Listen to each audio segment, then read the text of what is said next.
Hey guys, David here and welcome to Digital Outlook. Guys, today has there ever been some major activity on the XRP ledger in Singapore? A company, StraightX, has issued a stablecoin for Singapore dollar. Now, on the XRP ledger. Now, guys, what makes this a big time deal is DBS Bank and Standard Chartered are out there and supporting this major change. Now, we know the Southeast Asian market is massive for XRP. In every prior bull run that has ever happened for this space, guys, the volume has come out of Southeast Asia, and mostly, by the way, from South Korea. But this is a major big deal.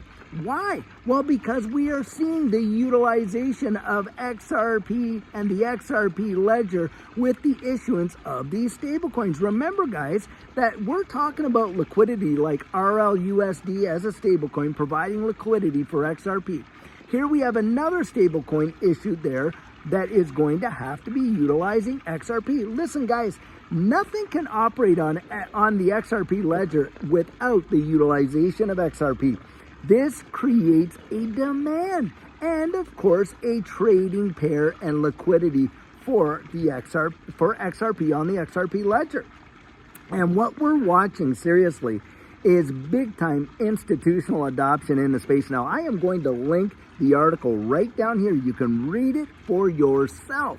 This is a major move over there in the Southeast Asian market and globally. And guys, I think we're just going to hear more and more of these developments, of course, for XRP. Now, something else that has been really buzzing in the space today all around the interwebs is that Ripple has a much stronger bid to take over Circle, of course, USDC, and they're another stablecoin, than what Coinbase does. And we know that there is a big-time tug-of-war between these two. But it looks like, at present anyway, that Ripple could very well have the upper hand. And we could be hearing something, guys, in days, not weeks, actually, with respect to this. So we really don't know. But when there's smoke, there's usually fire. And the information is coming out. And by the way, this has come from Fortune. And they have actually got contacts on the inside of these kind of negotiations that are going on that are leaking this information, apparently. And that article I'm also going to link in here. Now, we know that Circle has been out there, with the attempts to IPO. And they have thought their valuation should be somewhere in the neighborhood of $5 billion with that IPO. Well, guys, Ripple has actually gone out there and made a bid between that $4 and $5 billion mark to take over, Circle. And there is a lot of pull there. Now, should that happen, guys, I'm telling you what, the acquisitions that Ripple has made, that is going to put them in such a position, a powerhouse globally for their entire network. Now, we know they got Matako for custody, right? They also had gone out there, did Hidden Road being a major clearinghouse, and on top of that, being able to actually utilize the XRP ledger now to do it. We've heard that. We're watching all these other acquisitions that we're making, and it reminds me back about 12 to 18 months ago, Brad Garlinghouse that came out and said, listen, we're sitting on $1 billion in cash, and we are going to use those cash reserves to make strategic acquisitions in this space, literally, guys, to dominate it. And that's what we're seeing. And for me, this is nothing but bullish for XRP and the XRP ledger, and for you and I that are out here investing in it. Now, I was mentioning this morning how Versan Algera, our good friend over there, Black Swan Capitalist, was saying, listen, people are going to get priced out before they even know it. Well, Eduardo Farina, who is also somebody that is a very close friend of mine as well. And he has also been out there kind of saying, listen, this is going to overtake people before they even know it. Guys, it can happen just like that. We have been there to see it before. Don't kid yourself.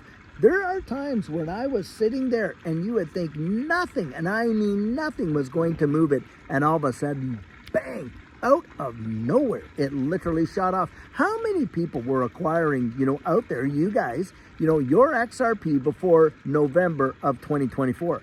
All of a sudden, it looked like for no reason whatsoever, boom, it just shot off.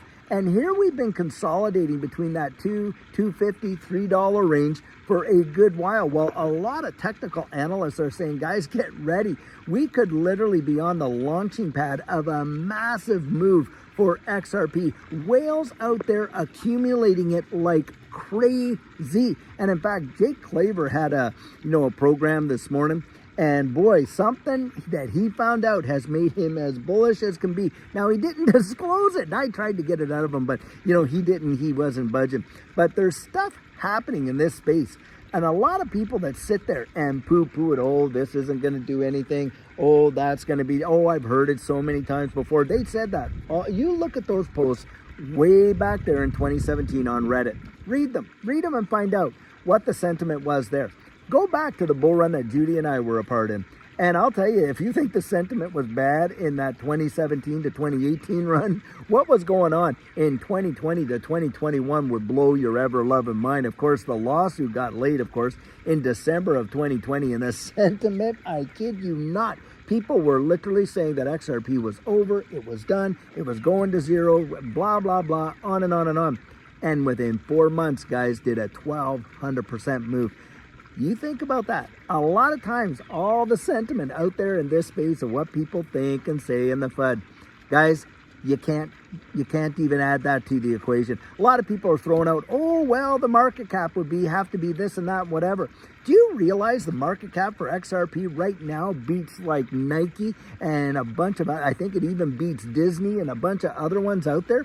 Market cap in this space, guys, really doesn't have the same implications that it does when you're talking about stocks. Why? Because we are dealing in monetary instruments, stores of value, unit of accounts, mediums of exchange. Those stocks and those companies like Nike and Disney and this and that, they are not the same animal, the same thing that you are already dealing with. And beyond that, all you've got to do is take a look at the global money supply. Most people have not even factored this into their equation. And when they talk about tokenomics, they talk about circulating supply, total supply, on and on and on. And, oh, well, these little, the utility and all this kind of stuff. And they absolutely discount the global money supply, which is insane because this space represents, guys, a drop in the bucket. You take Bitcoin and every other cryptocurrency, digital asset in this entire space, guys, what are you looking at? What, 3.2 trillion? Do you realize that the debt market alone is in 300 plus trillion? And forget about that. The tokenization of securities, real world asset tokenization that is being pushed by big guys up there like Larry Fink and, Jamie Dimon and all this. They're all on board for now. Oh yeah, they're all on board now. Guys, do you realize that if they do that, you're talking about $93 trillion literally being moved into this space just like that? And forget that. Real estate market, hundreds of trillions of dollars. The derivatives into the quadrillions, guys. Where we're at right now in terms of global money supply and how it's, being applied into this digital is absolutely nothing. You would not believe it if I say it, and a lot won't. But in my estimation, guys, we are so early, absolutely early. And Ripple has been setting themselves up, guys, around the wide world to be an absolute linchpin for what is coming next. This new digital economy, they are literally helping nation states, get it, to develop the framework for the evolution of their currency. That right there blows my mind when you think about it. I don't know too many corporations out doing that, developing central bank digital currencies.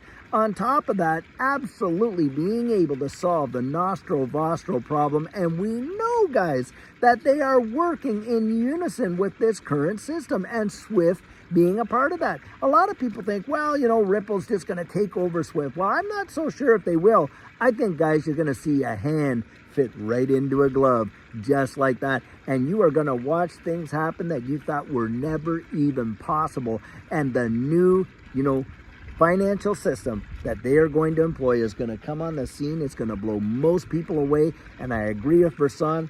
Most people are going to get priced out before they even know it. And, you know, holding just 1,000 XRP at some point in the future, in my estimation, I genuinely believe this is going to be something most people will not be able to achieve. I really do believe that. Now, that is my personal opinion. And it, of course, is based on all the research and all the conviction that we've got. But like I say, guys, you're getting that 100% biased opinion when I say it. And that's how I throw that down.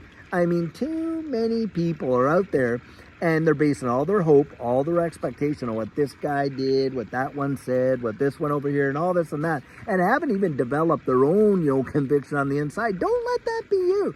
Get out there and really start developing that. Do you realize when you exercise that kind of discernment that you literally put yourself probably miles ahead of the average investor in this digital asset space, where you can see things happening before they happen, where you can be strategic and that kind of thing in terms of your plan and expectation? And I'll tell you, yeah, it takes effort, it takes work, it takes some sweat, it takes some digging, it takes a lot of that.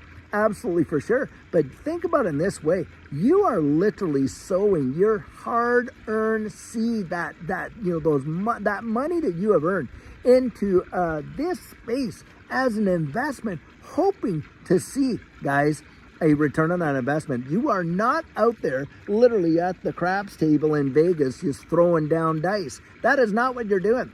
And I'll tell you, when you're talking about that, when you're talking about this, you know, sentiment analysis, technical analysis, fundamental analysis, you're wanting to actually see, okay, how is this impacting the assets and the potential appreciation you're investing in? Guys, a great and amazing day is coming. I'll tell you, in my belief, I don't want you to miss it.